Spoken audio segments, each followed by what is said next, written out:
ভারতবর্ষের বিশাল মানচিত্রের এক খণ্ডচিত্র। ভারতবর্ষের প্রতিটি প্রদেশে, প্রতিটি প্রান্তে প্রতিনিয়ত ঘটে চলেছে দৃশ্য। প্রতিবাদ, প্রতিরোধ আর প্রতিশোধের আগুনে জ্বলে যাচ্ছে লক্ষ লক্ষ শিক্ষিত বিবেকবান মানুষ। তাদের এয়ার কন্ডিশন ড্রয়িং রুমে বসে ন্যাশনাল মাল্টিন্যাশনাল টিভি চ্যানেলটা প্রত্যক্ষ করছে।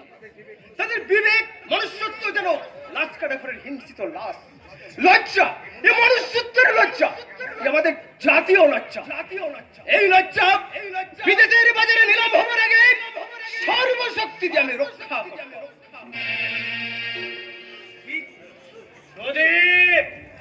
ঘাবড়াস নে ছোট্টা, ঘাবড়াস নে। আমি তোর কোনো কাজে বাধা দিতে আসিনি। আমি শুধু বলতে এসেছি যে যেটা তুই বৌদির সঙ্গে করতে চাইছিস সেটা বরং আগে তোর মায়ের সঙ্গে রিহার্সাল করে ভালো করে প্র্যাকটিস করে আয়। আমি দানব মানব দেবতার ভাই, বিশ্বের আমি চিরদুর্জয়, জগদীশ্বর ঈশ্বর আমি, পুরুষোত্তম সত্য আমি, তাতিয়া তাতিয়া মাতিয়া বেড়াই, স্বর্গ পাতাল মর্ত। তোর ওই লালসার ধাবার চেয়ে আমার এই মানবিকতার শক্তি কিন্তু খুব একটা কম নয়, বুঝলি? আমার কথা শোন সুদীপ, আসল ব্যাপারটা না জানি তো আমাকে ভুল ভাবছিস। তা তোর আসল ব্যাপারটা কি রে? বল শুনে, বল শুনে।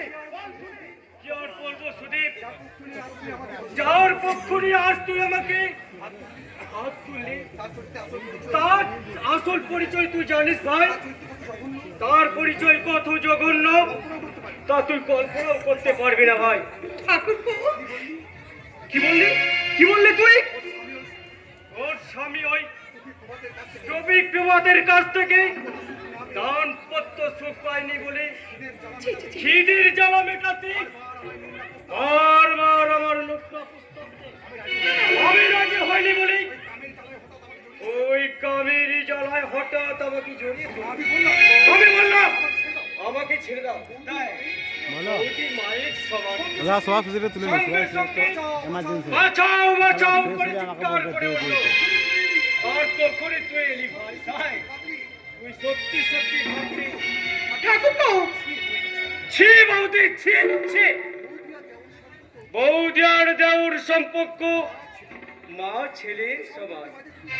এই সম্পর্কের মাঝে তুমি কলঙ্কের কালি ছিটিয়ে দিলে বৌদি। ছি বৌদি, ছি। ঠাকুরপো, বৌদি, তুমি বিশ্বাস করো ঠাকুরপো, তুমি বিশ্বাস করো, ও যা বলে গেল সব মিথ্যা ভাই।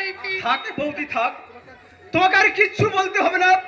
যা বসার আমি যে সব বুঝে গেছি বৌদি। কি বুঝে গেছো তুমি? বুঝলাম মা কখনো ময়লা হয় না বৌদি, ময়লা হয় না।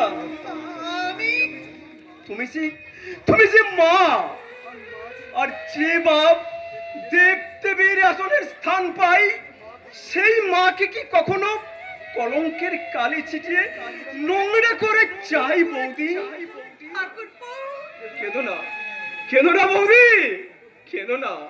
তোমার কান্না যে আমি সইতে পারি না বৌদি। কেন কেন জানো? আমার গর্ভধারিণী মায়ের মাঝে চিরকাল আমি যে ছবিটা দেখতে চেয়েছিলাম, সেই ছবিটা আজ আমি তোমার মাঝে খুঁজে পেয়েছি বৌদি। আজ আমি তোমার মাঝে খুঁজে পেয়েছি।